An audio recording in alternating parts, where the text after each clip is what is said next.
Welcome to the Tech Egg. Don't get scrambled. Enjoy the video.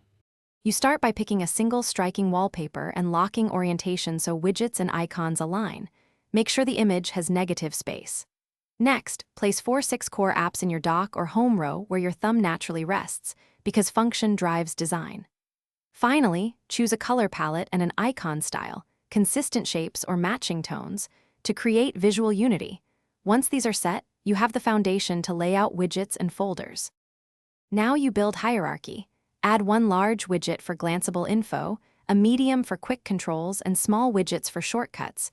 You want readable chunks. Apply an icon pack or create simplified shortcuts so icons share shape and line weight. This reduces visual noise. Group remaining apps into 1 or 2 folders labeled by function, and arrange pages so the most used screen is first.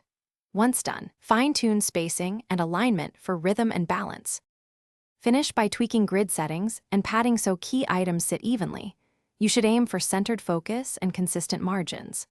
Then test your design in both light and dark modes and on varied screen sizes, because contrast and legibility can change. If icons overlap or widgets fail to refresh, clear the launcher cache or revert to the previous layout. If problems persist, remove the last change and reapply it step by step to isolate the issue. Thanks for watching. Consider subscribing if I helped unscramble your problems.